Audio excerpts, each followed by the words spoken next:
Hello everyone. तो अभी शाम का टाइम है और आज ही मैंने एक वीडियो का एंड कर दिया था क्लीनिंग वाला। तो फिर से यहाँ पे मुझे मेरा कहीं जाने का प्रोग्राम बना तो मैंने भी यहीं से फिर ब्लॉग स्टार्ट कर दिया। तो आज का दिन महालया है और आज अमावस्या भी है। तो हमारे जो मेरा जो गिरी मतलब ससुराल गांव वाला ससुराल है, गिरीपुर जगह का नाम है। तो वहीं मैं जा रही हूँ रेडी होकर। तो वहाँ का माँ काली का मंदिर है। तो हर अमावस्या के हर मंथ में ही होती है पूजा, पर आज अमावस्या है, महालया भी थी, तो इसीलिए थोड़ी सी स्पेशल पूजा होती है। स्पेशल पूजा तो वही होती है, पर अमावस्या है तो मैं वहाँ पे जा रही हूँ। वैसे माँ जाती, पर माँ की थोड़ी सी तबीयत ख़राब है, इसलिए मैं और हस्बैंड जा रहे हैं। तो उसी के लिए मैं यहाँ पर रेडी हुई हूँ। तो रेडी होना क्या, बस वही एक साड़ी पहना है और थोड़ा सा मॉइस्चराइज़र लगा, थोड़ा सा फेस पाउडर लगा लिया है और थोड़ा सा काजल बिंदी जो होता है, और बालों को मैंने जूड़ा बना लिया है। तो बस तो चलते हैं नीचे, क्योंकि हस्बैंड भी वेट कर रहे हैं और टाइम अभी 7 या 7:30 हो रहा होगा। तो निकल चुके हैं हम लोग।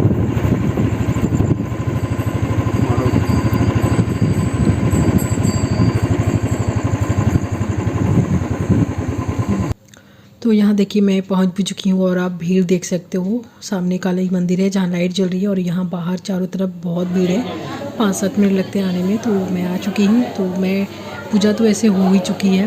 अभी बहुत कोई अपना प्रसाद वगैरह ये जो होता है वो सब कर रहे हैं। मैंने सोचा कि आपको मैं दिखा दूँ। और ये माँ काली का जो प्रतिमा है, ये न्यू हमारे मंदिर में मतलब स्थापित हुई। जब स्थापित 2-3 महीने पहले हुई है, तो तभी मैं नहीं आ पाई थी। तो मैंने सोचा थोड़ा सा आपको भी दिखा दूँ। पहले तो मिट्टी की बनती थी हर साल, काली पूजा मतलब दीपावली के दिन तो हर साल बनती है और अब पूजा होती थी। पर इस बार से परमानेंट जो है माँ काली की प्रतिमा बैठा दी गई है। तो यहाँ पर मैं आपको थोड़ा सा दिखा रही हूँ मंदिर भी, और चारों तरफ कितना भीड़ लगा है।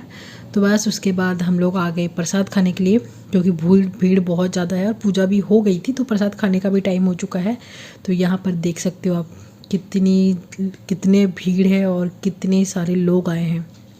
तो मैंने सोचा थोड़ा सा आपको दिखा दूँ। मैं तो यहाँ पे बैठी हुई थी, मैंने मेरी ननद को बोला कि तुम ही थोड़ा सा वीडियो बना दो, तो वो मेरा ही वीडियो बना रही है। और यहाँ इधर हस्बैंड काकी माँ बैठी हुई हैं, सब नीचे ही बैठते हैं क्योंकि माँ का प्रसाद और इतने सारे लोग आए होते हैं और टेबल चेयर तो लगाना पॉसिबल नहीं है। और हर महीने ही होती है।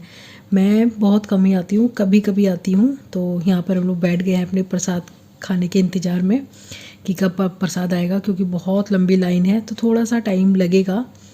तो चलिए मैं दिखाती हूँ प्रसाद क्या क्या मिलता है। तो सबसे पहले पूजा वाली प्रसाद आई है, जो पूजा में चढ़ता है माँ को, वो सब आया है। फिर जो सबके लिए प्रसाद बनता है, तो खिचड़ी बनी है, तो वो भी आ रहा है। अभी ये प्रसाद चल रहा है लाइन से, तो उसके बाद से वो प्रसाद आएगा।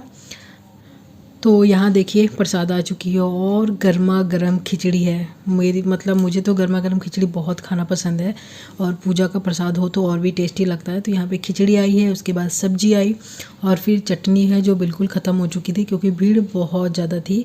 तो चटनी हमें नहीं मिला, और इसमें साथ में मिला था खीर और बूंदिया।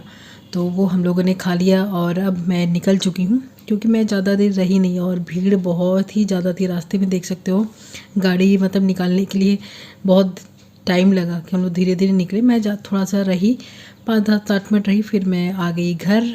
और चारों तरफ इतना अंधेरा है कि आपको कुछ दिखाई नहीं देगा। इसमें देख सकते हो मेरी शक्ल भी आपको नहीं दिखेगी, क्योंकि अमावस्या का दिन है तो चारों तरफ अंधेरा ही था।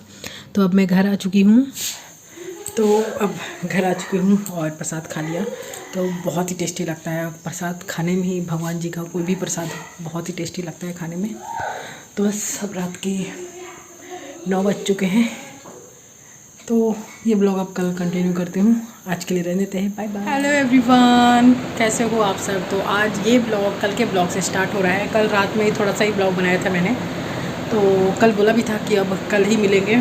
तो अभी दोपहर के 1 बज चुके हैं और आज भी मैंने कुछ सफाई की है, क्लीनिंग चल रही है। तो उस टाइम मैं वीडियो नहीं बना पा रही हूँ, क्योंकि होता ना अगर काम करने लगो तो फिर होश नहीं रहता है फिर कहाँ फ़ोन और क्या कहाँ रखा है, फिर क्योंकि टाइम भी बहुत लेट हो जाता है। तो चलिए स्टार्ट करते हैं अभी से। तो नहा धोकर बिल्कुल रेडी हूँ और खाना भी चढ़ चुका है। तो चलिए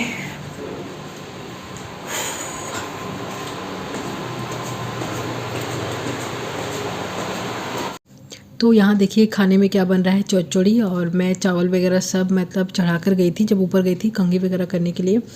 तो ये माँ ने स्टार्ट कर दिया था, मैं थोड़ा काम में ही बिजी थी तो मैंने बोला कि ठीक है मैं तब तक कर देती हूँ। उधर मैं दाल और चावल चढ़ा के गई थी, माँ ये सब्ज़ी स्टार्ट कर दी थी। तो मैं आ गई तो मैंने माँ को बोला छोड़िए मैं अब करती हूँ। तो वो हो गया। अब यहाँ दाल भिगो कर रखा था सुबह में, तो इसको भी पीस लिया है, तो इसके बड़े बनेंगे। जो खाने के टाइम पे ये बनेगा, तो इसमें प्याज वगैरह सब कट करके रख दिया है। और अब जो है खाना पीना हो चुका है और मतलब खाना बन चुका है, और मैं अब आई हूँ थोड़ा सा किचन, मतलब किचन से थोड़ा सा बैठने के लिए। तो किचन में मतलब जब गई थी तब वो सब बनाया, फिर थोड़ा बर्तन वगैरह धोया, जो फिर एक पूरा गैस को क्लीन किया। और अब मैं बाहर से सारे कपड़े लेकर आ चुकी हूँ, इन सबको मैं समेटूँगी। तो थोड़ा सा मैं बैठ गई हूँ फ़ैन के नीचे, क्योंकि काम करते करते तो गर्मी लगती है और किचन में जाओ तो गर्मी तो लगना ही है। तो फाइनली अब मैं आ चुकी हूँ सब कपड़े समेटना, और सब काम एक तरफ और कपड़े को समेटना मतलब एक तरफ। मतलब कपड़े के पीछे कितनी बार लगना पड़ता है।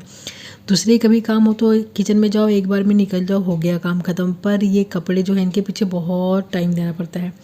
समझ लो पहले तो कपड़े कौन कौन से कपड़े धोने हैं उनको अलग धोकर रखो, मतलब सब अलग अलग रखो। कलर वाले हैं तो फिर उनको धो, फिर इनको डालो, फिर सुखाओ, फिर लाओ, फिर इनको समेटो, फिर कहाँ कहाँ इसको रखना है, कौन प्रेस करना है, इन सब को अलग अलग करके रखते जाओ। तो समझो कपड़े के पीछे कितना लगना पड़ता है। सबसे हेडेक वाला ये सब काम है। बाकी सब काम में एक बार लगना पड़ता है, पर ये वाली काम में बहुत ज़्यादा बार लगता है। तो इन सब चलो जल्दी जल्दी इन सबको मैं अब कपड़े समेट लेती हूँ।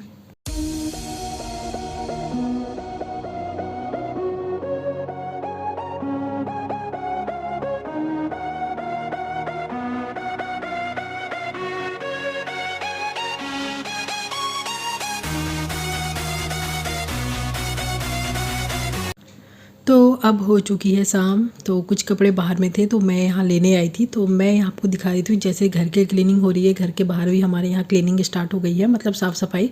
तो ये जो पूरा रास्ता है ना घासों से भर चुका था। बरसात के दिन में समझते हो कितना खाए, मतलब घास वगैरह हो जाते हैं, तो वो सब साफ़ हो गया है। और यहाँ भी ये अंकल हैं, इन्होंने ही किया है। तो यहाँ पर ये जो तुलसी मंदिर है, तो हमारा जब आंगन कुछ दिन पहले ही हुआ है, तो ये नारियल का पेड़ है यहाँ पे, इसके कारण ये वाली जगह नहीं हो पाई थी कि पेड़ कटेगा उसके बाद होगा। ये वाला आंगन ढलाई हुई थी, पर ये वाला रह गया था। पर ये नीचे होने के कारण इसमें पानी जमा हो जाता है और पूजा करने में बहुत दिक्कत होती है।